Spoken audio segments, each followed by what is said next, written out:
Je suis venu ici en pensant changer ce paysage, et au fil du temps, c'est lui qui m'a changé. Je m'appelle Sean Overton, et je transforme ceci en une forêt désertique.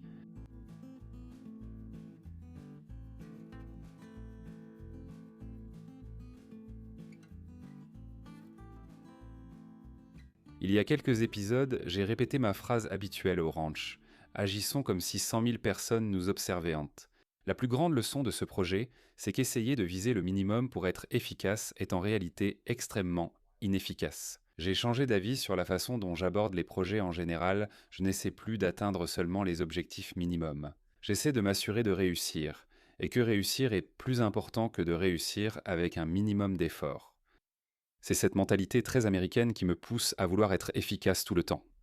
Peu importe si tu es efficace sans atteindre ton objectif. Donc c'est bien mieux, au lieu de penser à comment je vais faire quelque chose efficacement, de penser à comment je vais bien faire les choses. Comment est-ce que je trouve les ressources et surtout les personnes, parce que cette chaîne est une ressource incroyable pour moi. La première fois que je suis venu ici, j'étais dans une Lexus RX 330 que je n'ai même pas pu amener jusqu'à la propriété. En fait, j'ai dû la garer à environ 5 km d'ici, prendre mon VTT et pédaler en montée sur du gravier meuble qui s'étalait partout. J'ai dû marcher la plupart du temps, ne sachant pas où était la limite de la propriété. Je n'avais qu'une idée vague. Je ne savais pas que j'avais des acouphènes ou bourdonnements d'oreilles avant d'arriver ici pour la première fois. Je vis en banlieue. Et quand je suis arrivé ici, c'était une belle journée de janvier. Je crois qu'il faisait probablement 20 degrés, pas de vent. C'est très similaire à aujourd'hui, en ce jour de novembre. Et j'ai juste entendu ça, quelque chose dont, enfin, je n'avais même pas conscience. Je n'avais jamais passé de temps dans un environnement aussi silencieux, mais j'ai pris le temps de faire le tour complet du périmètre, qui fait un demi-mile carré. Donc c'était une marche de 3 kilomètres, vraiment excitante. Je savais être la seule ici, sans personne à des kilomètres. Et dans ma tête, je me disais, ça va être à moi. J'ai regardé des vidéos sur la permaculture sur YouTube pendant 10 ans. Ça va être mon projet passion. Je peux me le permettre. J'ai hâte de commencer. L'intérêt a toujours porté sur le réensauvagement agroécologique. Donc ce n'est pas un projet de réensauvagement pur. Je veux quand même récolter les fruits de mon travail. Ça pourrait être quelque chose d'adapté à un désert, comme des jujubes ou des grenades, mais je veux quand même quelque chose de concret que je puisse utiliser pour me nourrir ou pour le bétail, quelque chose comme ça.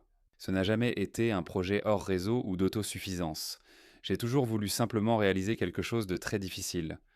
J'aimais l'idée de la permaculture et je n'avais aucune expérience en dehors d'un potager dans lequel je n'étais même pas particulièrement doué.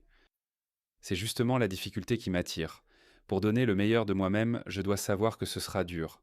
Je ne peux pas simplement me laisser porter, je dois faire de mon mieux. Et certaines personnes fuient les défis comme celui-là. C'est comme ça que certaines personnes sont faites. Moi, je suis fait pour persévérer, avancer et faire en sorte que ça arrive.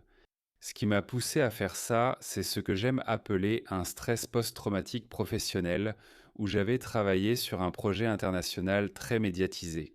Nous avons été appelés pour un soutien technique alors que le projet était dans une situation très difficile et qu'il avait besoin de nombreux développeurs experts en Django pour venir aider à gérer les urgences. Mais c'était des journées de 14 heures, 16 heures. J'ai eu un jour de congé en 6 semaines. Et quand je suis rentré à la maison, j'ai dit à ma femme, je ne sais pas pourquoi je fais ça. Quel est le but? J'en ai marre d'être assis à un bureau. J'ai été loin de ma famille tout ce temps, ce qui n'a pas vraiment de sens. Oui, tu as été loin de ta famille. Pourquoi ne pas acheter un terrain à 9 heures d'ici et y passer du temps? Je vois vraiment mes efforts comme comment est-ce que je construis une base assez solide pour que ma femme et mes enfants aient envie d'être ici. Ils n'auront pas envie d'être ici en juin. Ils ne voudront pas être ici en juillet ni en janvier. Mais pendant les mois plus agréables, comme les saisons de transition, avril au printemps, octobre à l'automne, le temps est tout simplement incroyable ici. Mais il faut aussi un certain confort pour que les enfants soient heureux. Et il faut de l'espace à l'intérieur. Il faut des arbres. Il faut une meilleure eau, une meilleure infrastructure. Et ça se met lentement en place avec le temps, à mesure que j'apprends à dénicher des choses qui conviennent à cet environnement. J'ai acheté mes cabanons de plateformes de forage aux enchères, qui sont en fait des buanderies réutilisées provenant des champs pétrolifères. Mais en incluant le coût pour les amener ici, cela revenait à 35 $ le pied carré. Et c'était une solution instantanée qui a très bien fonctionné. J'en suis vraiment content, même si ce n'est pas l'idéal et que ce n'est probablement pas la solution définitive.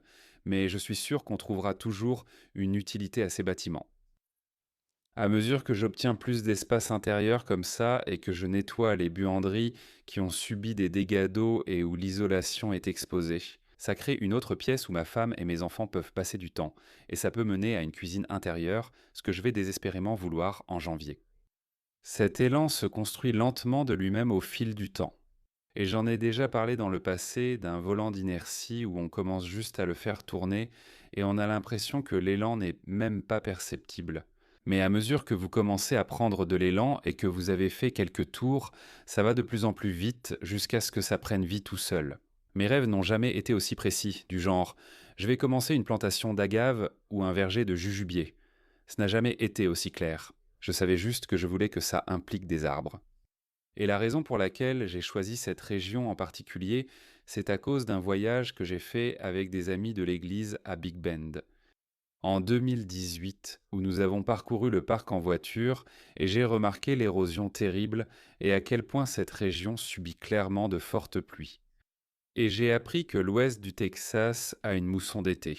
Contrairement au désert de Sonora où toute la pluie tombe en hiver, cet intérêt pour la permaculture m'avait amené à consulter sans projet concret des annonces de propriétés partout au Texas, en Oklahoma, en Arkansas. Je ne savais pas vraiment où je voulais être.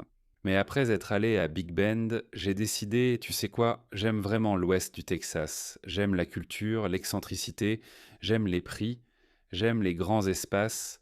Les gens sont tout simplement géniaux. Donc je savais que toutes ces cases étaient cochées. Pour moi, c'était aussi important car j'avais passé tant de temps à consulter des annonces de terrain. Je me souviens qu'en 2018 ou 2019, ma femme et moi avons regardé une propriété de 42 hectares à environ 2 heures à l'ouest de Fort Worth. Et je me souviens que je l'adorais, mais mes finances n'étaient tout simplement pas en ordre. Et puis la Covid a commencé et les propriétés dans toutes les zones métropolitaines, presque toutes les grandes villes du Texas, sont devenues complètement inaccessibles. Je n'avais aucune chance d'obtenir une surface vraiment conséquente. Je suis ici pour le calme, j'aime vraiment me sentir petit, j'aime comprendre ma place dans le paysage. Et pour moi, c'est vraiment une question de foi. Je ne sais pas si j'en ai déjà parlé sur la chaîne, mais je suis alcoolique. Et je suis devenu sobre à 22 ans et j'ai une personnalité très stressée, beaucoup d'anxiété. J'aime tout contrôler. Et ici, ça fait vraiment partie de ma sobriété ici. Je ne contrôle pas grand-chose, ce n'est pas moi qui décide. C'est vraiment basé sur la foi. Ça me remet à ma place et ça laisse Dieu sur son trône. Et j'en ai besoin. Je ne ressens pas ça en banlieue. Chaque fois que je sors, il y a une tondeuse qui tourne et j'entends le bruit de l'autoroute. Et il y a toujours du mouvement. Mais ici, je peux être dans le calme et profiter de ces couchers de soleil spectaculaires. Et chaque soir, je regarde les montagnes de Quitman et j'observe le soleil se coucher. Et même hier, où j'ai passé une journée horrible, chaque équipement est tombé en panne 2 fois. Au moins, je pouvais lever les yeux et admirer le soleil spectaculaire. Il y a toujours quelque chose à apprécier ici. Et je ne peux pas dire qu'à le comté de Taran, je peux sortir et me dire waouh, regarde tous ces bâtiments, toute cette humanité et toute cette pollution sonore. Hourra! Je suis ici car j'adore apprendre. Il y a toujours quelqu'un dans le public avec des compétences qui m'intéressent dedans. Parfois, je peux parler à un météorologue quand j'ai vu le nuage mûr, ou je peux parler à des géologues quand j'ai des questions sur le calcaire sous mes pieds. J'ai l'occasion de parler à des gens vraiment intelligents qui en savent beaucoup sur un sujet que j'aimerais connaître. Et cela ne serait pas possible si ce n'était pas sur YouTube. J'ai vraiment du mal ici avec l'anxiété parce que je ne vis pas ici. C'est un projet à temps partiel. En quelque sorte. Je suis ici chaque mois, mais je ne reste qu'une semaine parce que ce n'est pas le meilleur environnement pour mes enfants ici. Ils ont besoin de socialiser. Ils ont besoin de notre église. Ils ont besoin de nombreuses ressources indisponibles dans une petite ville comme celle-ci. Donc quand je viens ici, j'ai un plan, mais j'ai aussi 3 semaines pour ruminer et réfléchir chaque jour. Qu'est-ce que je dois accomplir? Qu'est-ce que j'essaie de réaliser? Quelle est la tâche la plus urgente? À qui dois-je parler pour mieux faire ce que je dois accomplir?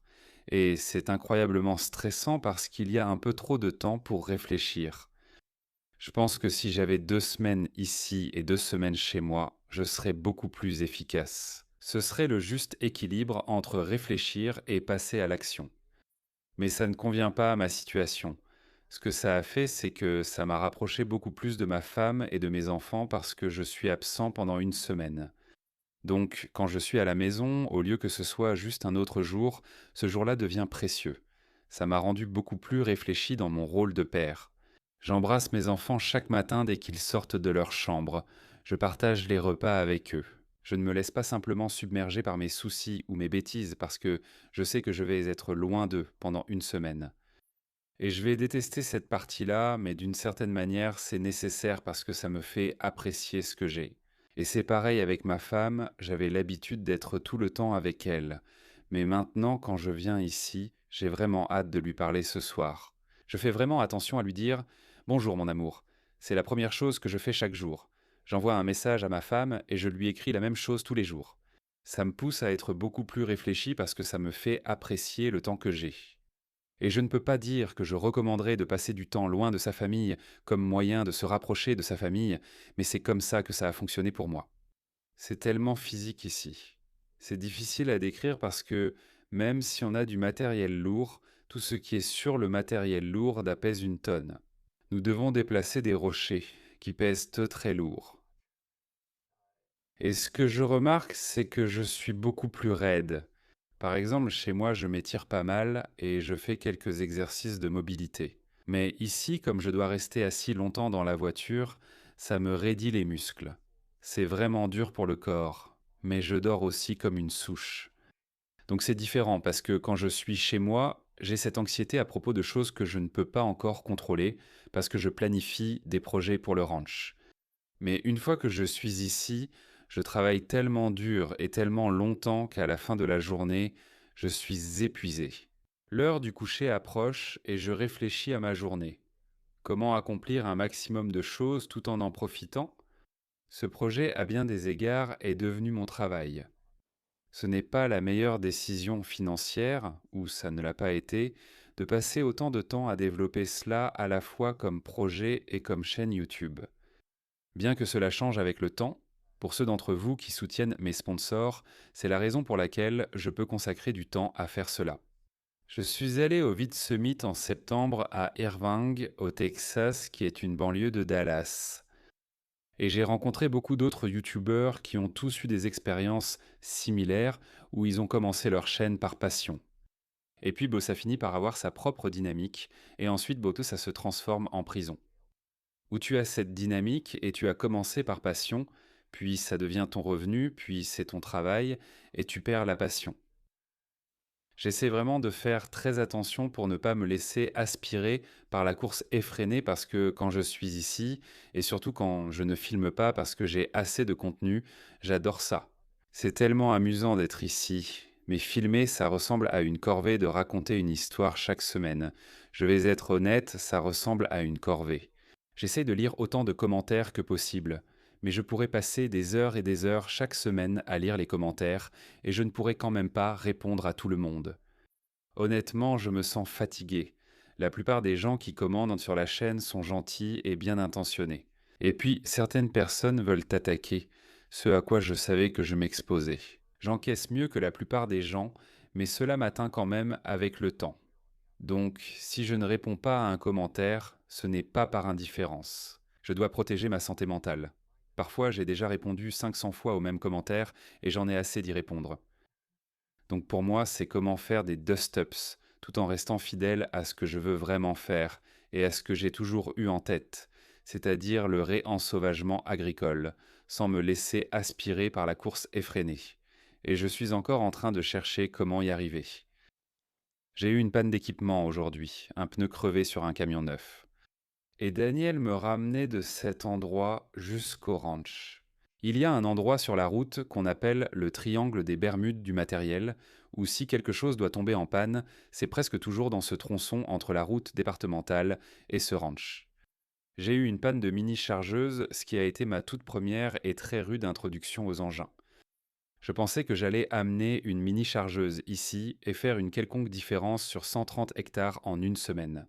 C'est amusant de repenser à cet épisode d'une manière un peu gênante. Maintenant que j'ai l'expérience de conduire des engins lourds, ça rend ma naïveté d'alors encore plus flagrante. Mais je pense que c'est aussi un trait commun chez les entrepreneurs, un optimisme déraisonnable. Nous avons perdu presque une semaine entière parce que nous n'arrivions pas à mettre la chargeuse sur une remorque. J'étais tout nouveau et je comptais sur les autres pour me dire comment régler ce problème, mais personne ne pouvait me donner la réponse, et j'avais vraiment besoin d'apprendre à le faire moi-même. La seule alternative, c'est de passer par l'école de la vie, d'apprendre à la dure, et là tu retiens des leçons que tu n'oublieras pas. Mais ça m'est arrivé avec la Tacoma. J'ai décidé de prendre un nouvel itinéraire pour aller au ranch, ça n'a pas marché, et je ne savais même pas comment mettre mon camion en 4 roues motrices à gamme courte. Je veux dire, j'étais tellement novice avec n'importe quel type d'équipement, mais maintenant je possède un bulldozer, une mini-pelle, un camion de classe 6. Genre, c'est vraiment comique de penser à la différence entre mes débuts et là où j'en suis maintenant, où on a vraiment du matériel assez lourd, et à quel point c'est important de garder tout ça en état de marche. Les programmes d'entretien, les outils nécessaires pour l'entretenir, les fluides qu'on y met, la graisse, tout ça. Quand on veut se concentrer sur les plantes et planter, la dernière chose que je souhaite, c'est conduire 9 heures, laisser ma famille une semaine et venir ici changer l'huile d'un bulldozer. Vous savez, c'est comme, est-ce que c'est vraiment la meilleure utilisation de mon temps ou est-ce que je devrais demander à Daniel et Brandon de s'occuper de ces choses-là? C'est utile que je le fasse parce que j'ai besoin de savoir comment fonctionne l'équipement, mais est-ce que ça fait vraiment avancer le projet? Parce que je suis chef d'entreprise et je le suis depuis longtemps. Et je me rends compte que même sur un projet comme celui-ci, mon temps est mieux utilisé à apprendre tous ces différents éléments, afin que les personnes qui viennent m'aider et l'équipe que j'ai pu constituer soient vraiment celles qui font avancer le projet. Que je ne me laisse pas submerger par les détails, ni distraire par les tâches banales, mais que je continue à nous faire progresser toujours plus loin. Mais j'aime aussi vraiment mettre la main à la pâte, parce que c'est la raison même pour laquelle j'ai commencé, donc je ne veux pas perdre cette passion. Si je reste coincé dans ma mentalité de tableur de bureau, à quel point vais-je être enthousiaste à l'idée de diriger un projet de réensauvagement agricole? Pas vraiment. Les plans ont changé plusieurs fois quant à la façon dont j'allais m'y prendre car c'est un désert. Si vous voulez faire quoi que ce soit avec des plantes, cela tourne évidemment autour de l'eau. J'ai commencé avec les baignoires de terre, ce qui n'était pas mon idée. Ça vient du fait que j'ai probablement eu une centaine de personnes qui m'ont envoyé la même vidéo à propos des Zide Pits, des Earth Smiles, des Boons ou peu importe comment vous voulez les appeler. C'est essentiellement la même idée. C'est un trou dans le sol où l'eau ruisselle à la surface du paysage, s'accumule et s'infiltre là où les plantes peuvent la trouver, dans un endroit concentré. Mais la seule raison pour laquelle je les appelle des baignoires de terre, c'est parce qu'elles sont conçues pour être creusées avec des engins. Je ne pense pas que ce soit une bonne utilisation du temps de qui que ce soit d'être ici à pelleter.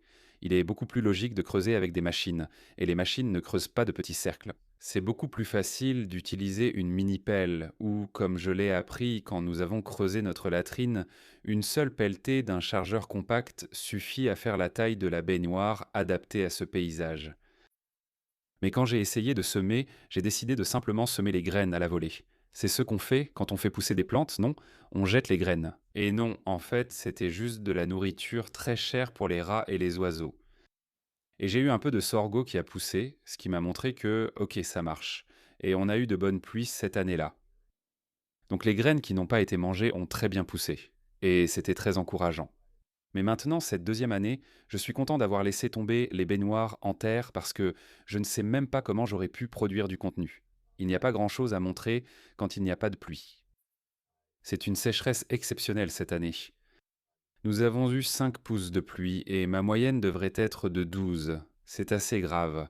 Passer à la méthode de l'agroforesterie syntropique a beaucoup plus de sens. Premièrement parce qu'elle est axée sur l'alimentation, et deuxièmement elle correspond beaucoup plus à mon approche de forêt désertique. Le mérite des cuvettes en terre, c'est qu'elles permettraient de faire pousser de l'herbe et qu'ensuite, avec le temps, on pourrait mettre en place la succession végétale pour faire pousser des arbres. Alors que l'approche syntropique consiste à tout faire démarrer le plus rapidement possible en même temps. Et pour faciliter cela, j'ai créé des terrasses. Je me suis associé à mon voisin Bill, qui nous a permis d'utiliser un peu d'eau de son puits. Cela lui est aussi utile car garder le puits actif maintient l'eau propre et disponible. Mais pour soutenir le travail nécessaire à la création des terrasses, il y a beaucoup de choses qui se passent en coulisses. Le bulldozer ne fonctionne pas tout seul. Tous les fluides nécessaires à son entretien, le carburant, la livraison, les amendements du sol qui y sont ajoutés. Comment accéder à une terrasse sur cette colline très raide avec une pente de 23%? La plupart des gens ne s'en rendent pas compte, en fait. J'ai souvent entendu ce commentaire de la part des bénévoles qui viennent ici encore et encore. Waouh, c'est beaucoup plus raide que je ne le pensais. Cet accès a toujours été un problème. Comment puis-je apporter les amendements du sol exactement là où ils sont nécessaires? Mais nous avons eu beaucoup de succès. J'ai enfin des arbres qui poussent sur le ranch Dust Ups. Principalement, c'est le Parkinsonia oculata, qui est le palo verde mexicain. Il pousse vraiment rapidement, ses racines sont probablement bien établies, même si je veux leur donner un peu plus d'eau d'irrigation pendant au moins 6 mois, peut-être encore un an, ou au moins un autre été, juste pour m'assurer qu'elles s'établissent vraiment et réussissent. Maintenant que j'ai pu prendre de l'élan et obtenir du succès sur une toute petite zone, nous avons déjà d'autres terrasses qu'on trouve construites. Et maintenant, je veux vraiment commencer à apporter les amendements du sol et tout ce qui sera nécessaire pour ne pas travailler sur 350 mètres carrés. J'aimerais qu'on ait 14 hectares actifs et opérationnels. Je n'ai pas de calendrier car cela dépend de ma courbe d'apprentissage et du budget, qui est une vraie contrainte. Vous êtes très efficace pour m'aider à dépenser mon argent. Si j'avais suivi tous les conseils, j'aurais fait faillite dès le début. Encore une fois, cette mentalité américaine vise l'efficacité, mais on peut être efficace tout en se trompant de direction. J'essaie de gérer ce projet de Stups dans une logique de gestion des risques, en me demandant comment prendre suffisamment de risques pour apprendre quelque chose et accomplir quelque chose de significatif, sans pour autant tout risquer. Dans cette optique, je pense avoir très bien réussi. La seule chose stupide sur laquelle j'ai complètement gaspillé mon argent, c'était un accessoire de remplissage de sacs de sable, où j'ai acheté l'équipement en sachant ce que j'allais construire. Et en essayant de construire avec des sacs de sable, je me suis rendu compte que cet appareil charge les sacs de sable très rapidement, mais il ne les charge pas de façon uniforme. Et ça, c'était une erreur à 10 000 $. Cependant, chaque véhicule que j'ai amené ici a été un succès. Il n'y a pas eu d'erreur catastrophique, ni même proche de l'être. J'ai simplement dépensé de l'argent petit à petit dans des choses qui ont de la valeur et qui peuvent être revendues. Ce bulldozer, même si je l'ai payé un peu moins de 30 000 $, ce n'est pas comme si ces 30 000 $ étaient bipartis en fumée. Il peut être revendu quasiment au même prix que je l'ai payé. Le seul vrai gouffre financier, c'est YouTube, où je ne monte pas les vidéos moi-même. J'ai un monteur et un producteur pour m'aider à réfléchir aux histoires que je peux raconter parce que je ne veux vraiment pas publier de contenu dont je ne sois pas fier. Et ça aide vraiment d'avoir d'autres personnes impliquées professionnellement pour s'assurer que je raconte une histoire cohérente, intéressante pour les gens et aussi en lien avec ce que je fais. Je ne veux pas simplement publier du contenu pour le principe. Ma passion, c'est d'être ici. Le contenu, c'est ce qui me permet de faire ce que j'aime vraiment. Je travaille activement sur le projet depuis 2 ans, 3 ans après l'achat du terrain. Les prochaines étapes sont de continuer à avancer et à apprendre. Ne pas faire d'erreurs fatales et simplement s'améliorer chaque année. Et c'est ce qui se passe. Nous avançons plus lentement que je le souhaite, mais obtenons les résultats nécessaires pour poursuivre ce projet. Ce sera davantage ce qui a fonctionné cette année. Nous avons une terrasse. Cette année, je veux avoir plusieurs terrasses. J'ai aussi constaté que les pannes d'équipement peuvent me retarder au point de perturber toute ma planification. Je ne peux pas te dire précisément tout ce que je vais réussir à faire. Ma véritable promesse, c'est de continuer à apprendre, à appliquer les leçons, à aller plus vite pour pouvoir planter de plus en plus d'arbres et avoir de plus en plus de couverture herbeuse sur toute cette propriété. Ça va être un projet qui va durer toute ma vie, mais j'ai adoré faire ça. Même les jours où tout tombe en panne, où il fait une chaleur étouffante et où je ne me sens pas bien, je ne regrette absolument pas de faire ça. J'adore travailler sur ce projet. J'adore rencontrer les personnes qui regardent cette chaîne. C'était très amusant et j'ai noué de belles amitiés. Daniel, Brandon ont été formidables. Je ne les connaîtrais pas sans les Dust-Ups, surtout les jeunes bénévoles. Je trouve que c'est une expérience géniale. Ça me rappelle quand j'avais 22 ans, j'ai été diplômé de l'Université du Texas. Ma spécialité était l'histoire arabe, et je parlais un arabe pas trop mauvais à l'époque, mais je voulais le parler couramment. J'ai déménagé au Yémen parce que j'avais fait un programme d'études à l'étranger en Jordanie. Quand j'ai atterri en Jordanie lors de ma dernière année à l'université, je pouvais à peu près parler aux chauffeurs de taxi en arabe classique, et j'avais l'air bizarre. Mais après 4 mois en Jordanie, je savais parler et tenir une conversation correcte, même si je m'exprimais encore avec hésitation. Mais parce que le Yémen est un endroit tellement isolé et désespérément pauvre, et certes, c'était en 2003. Mais pour 6 000 $, cela comprenait un vol aller-retour, un professeur particulier pendant 4 heures par jour, le loyer, la nourriture, quelques excursions, absolument tout, 1 000 $ par mois. Et quand je suis rentré chez moi, je parlais couramment. C'était suffisant pour que je puisse probablement travailler. Mais à mon retour, je ne trouvais pas vraiment de poste qui m'intéressait. Alors je suis retourné au Yémen et j'ai enseigné l'anglais pendant 10 mois. Et quand je suis rentré chez moi, mon arabe était solide. J'ai pu obtenir un emploi professionnel à Dallas en tant que courtier Forex, parlant à des clients du golfe Persique de leur trading Forex en arabe. Mais je me souviens d'avoir survolé la vieille ville de Sanaa, qui ressemble à des maisons en pain d'épices. Et ça a été le début de l'une des expériences les plus mémorables de ma vie. Et quand je vois des jeunes venir ici, j'ai un peu l'impression qu'ils vivent une expérience similaire, où ils arrivent au milieu de nulle part, près de la frontière mexicaine. Ici, tout est authentique et intéressant. Toutes les personnes venues ici sont exactement les personnes que j'ai envie d'avoir autour de moi. La distance et la difficulté pour arriver ici sont la meilleure façon de faire le tri parmi les gens. Je n'ai jamais eu quelqu'un qui soit venu ici sans que j'apprécie la conversation. J'ai toujours aimé la compagnie. C'est toujours une expérience merveilleuse d'avoir des gens qui viennent ici. Encore une fois, cela ne serait pas possible sans YouTube.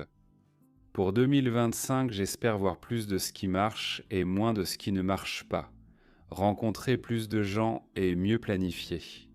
Je veux mieux réussir.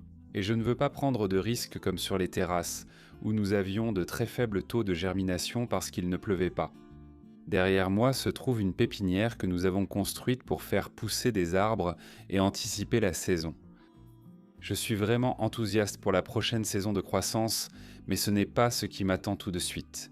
Ce qui m'attend maintenant, c'est l'hiver. Et comment puis-je utiliser ce temps mort pour faire avancer ce projet? Et cela demande beaucoup de logistique et de planification. Cela peut être du terrassement au bulldozer, l'ouverture de nouvelles terrasses, mais nous verrons simplement quel équipement est disponible et ce qui veut bien coopérer, quels nouveaux problèmes vont surgir. Et c'est l'un des aspects que je préfère ici, car la vie en banlieue est tellement ennuyeuse, mais chaque jour ici, même un jour normal, c'est une aventure. Merci d'avoir regardé, à bientôt dans le prochain épisode.